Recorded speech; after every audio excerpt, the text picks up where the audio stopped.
Hi everyone and welcome back. Mindy here for Lawn Fawn today, and I have a super cute Christmas card to share with you. This is going to be creating this fun window scene looking inside to the house all decorated up for Christmas. The first thing I'm going to do is I'm creating a card base. So this is a white card base measuring 4¼ by 5½. And I also have a piece of wood grain cardstock also cut to 4¼ by 5½. I want to create my window so it cuts through both of these pieces of cardstock. So I'm going to just layer these on top of each other and hold that down with some Post-it tape, and then line up my wonderful window die and also hold that down in place so it doesn't shift when I run it through my die cut machine. Then once that goes through, it's not going to cut through both pieces very well. The first one it will cut through. The white piece of cardstock it won't. And because it is two pieces, so two layers, it's going through, that stickiness from the Post-it tape really sticks to the card. So you want to be real careful when removing that. And I'm going to take care of that stickiness in a little bit. But once I remove my die cut pieces, I'm going to take the wonderful window die and place that on top of the white cardstock panel. It kind of fits right into place. You'll be able to feel it slide in. And then I can run that through the die cut machine again and it'll cut it out perfectly. So my windows on both of these cardstock pieces will match up wonderfully. Next, I'm just taking the adhesive remover and just taking away that stickiness that the Post-it tape left. It didn't ruin my paper, it just was kind of sticky and I didn't want my card to get stuck when I open and close it. So that eraser really helped. Now I'm just going to double check and everything is lining up, which is exactly what I want, so it'll show to the inside of the card.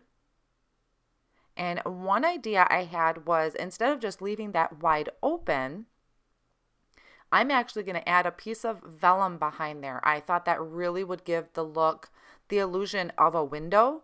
So I'm using the Lawn Fawn vellum and I cut that to the same size as my card base, the 4¼ by 5½. And I'm lining that up behind my window.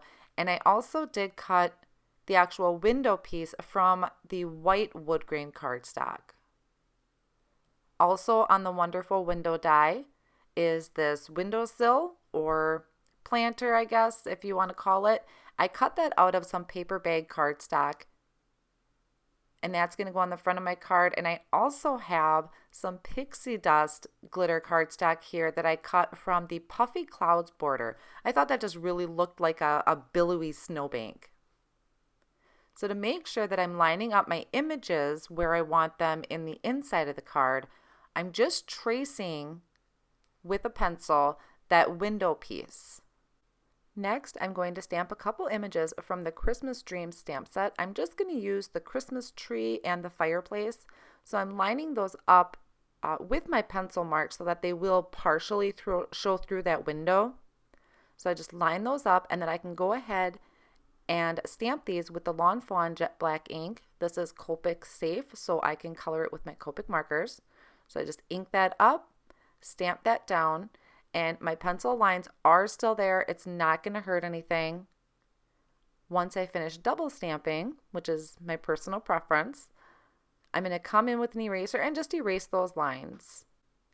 On a separate piece of white cardstock, I'm also going to stamp a few of the elves from the Holiday Helper stamp set. You could really use a lot of images from here to decorate your the inside of your card, but I was trying to keep it just a little simple.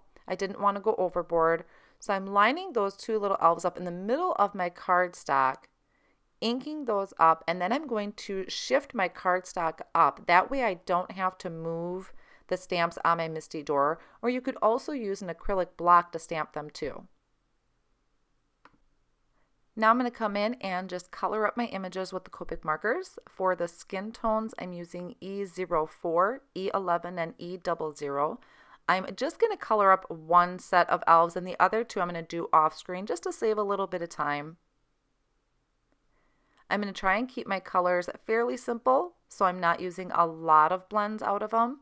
The green for the one elf is the YG17 and YG25, and I'm keeping the darkest area on the elves to their outside edges. So for the elf in the green outfit, the darker side is on the left side. And for my little girl with the reds, I'm using R39 as the darkest color and then blending out with R24. And her shadow area or darker side is going to be on the right-hand side. I wasn't sure exactly where they were going to go on the card just yet, but I like to have some dimension to them, so I just picked a side for them, and if it's not exactly where the shadow is supposed to be, that's perfectly okay. To me, as long as I have some depth and definition to it, that's all I'm really looking for. So for the hair, I kept this really simple. I have E29 and E25. And for the girl, I'm using E99 and YR24. I haven't colored blonde hair in a while, so I honestly just color pluck. When it comes to picking my Copic markers, I just reach for something that has some contrast to it and hope for the best.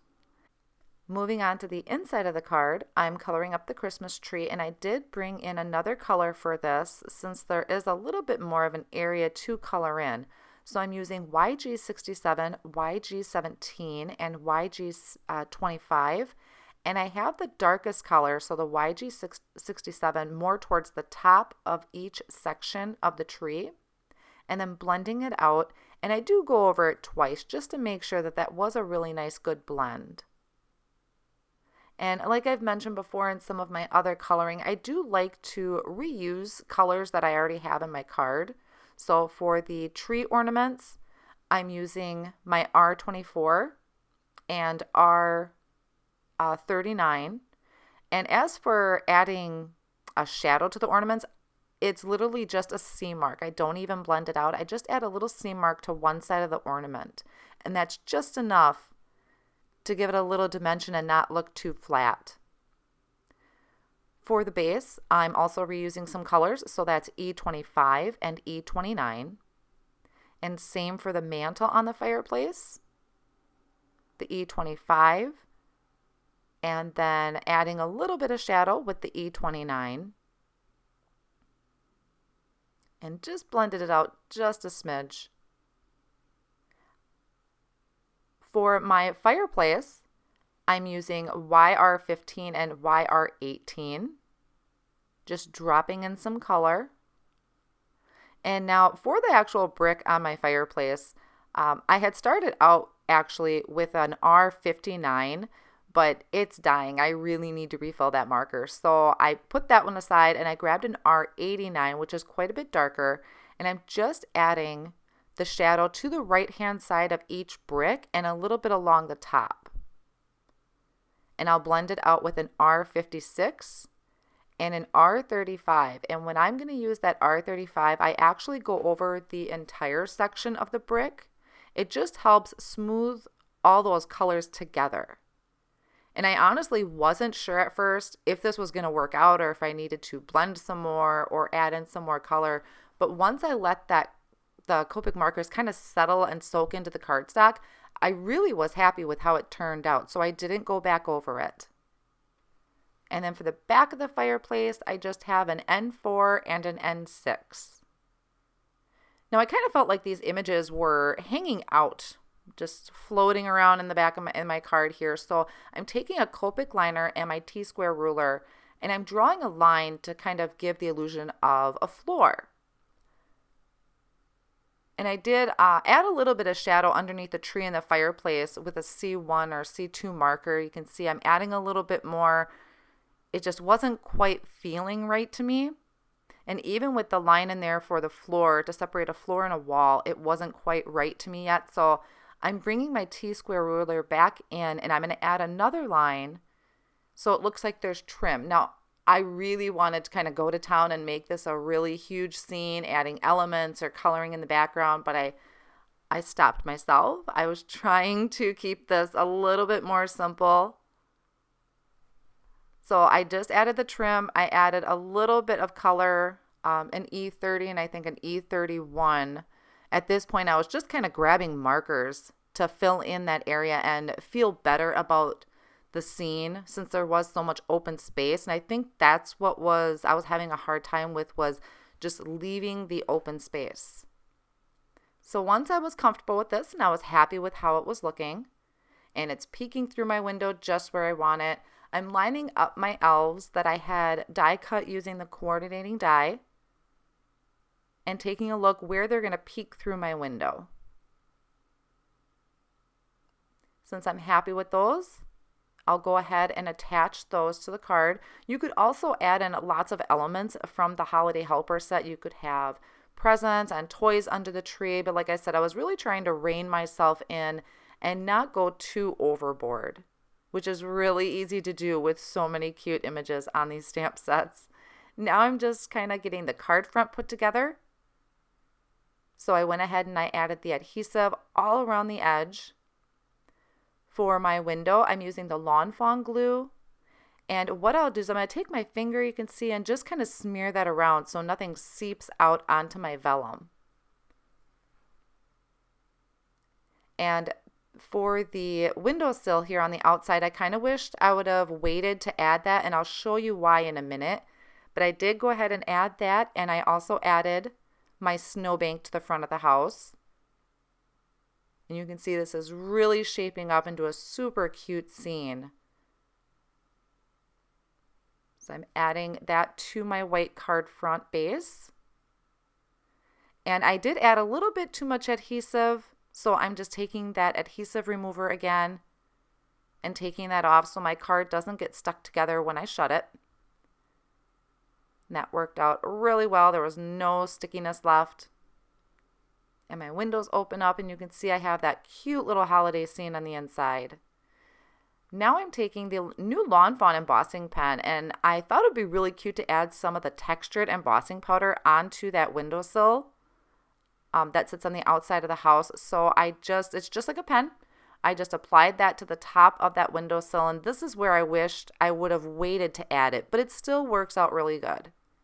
So I'm just sprinkling on that embossing powder, and it's sticking to that embossing pen ink really good. And I'm just shaking that off a little bit. And then I can come in and hit that with my heat tool. And with the textured embossing powder, it's not going to smooth out. That's why it's textured. What you're actually going to see is it's like little granules. So you can actually see the little granules of the embossing powder. And that's what it is. And it's really cool to see in person. I wanted to add a pop of color to the front of my card. So I'm going to stamp a sentiment using some chili pepper cardstock and the Simply Winter Sentiments stamp set. So I prepped my cardstock with an anti-static powder tool, stamped that with the clear embossing ink, and then I'm sprinkling on the textured embossing powder. I thought that just tied in nicely with the embossing powder I put on my windowsill. And I did have a little speck that stuck to it, so I just come in with a paintbrush and brush it away really careful. And I do have to clean up my messes as I go because it'll get all over the place. And then I can just heat that up with my heat tool. And like I said, it's not going to be real smooth like the regular white embossing powder. It's going to show like little granules. And I thought that just looked really cool. Now I'll go ahead and I'll just die cut that out using the Everyday Sentiments banner. And I'm going to just set that off on the side. I want to get a sentiment stamped on the inside of my card before I finish my front of the card. So I'm going to load this into the MISTI, open up my card to the inside, and I'm using another sentiment here from the Simply Winter Sentiments stamp set, and I'll center that in the bottom half of my card so there's still room to write a message, and I'm using the artichoke ink. And this is a really nice Christmas green. It can be for other holidays and seasons too, but I thought this just really tied in with my Christmas scene I had going on. Now to finish off the front of my card, I did go ahead and add some foam to the back of my banner. And I can add that to the top of the card, and I was really happy with how this red looks with that wood grain cardstock. So I had the neutrals kind of going on the front, and then I added that red, and I thought that just really looked nice. And I'm also adding my other set of elves, and I brought in a reindeer from Toboggan Together. I just thought that reindeer really tied in together well with the rest of the scene that I had for the front of the card. So I hope you enjoyed watching me create this little scene using the wonderful window die. and lots of Christmas stamp sets from Lawn Fawn.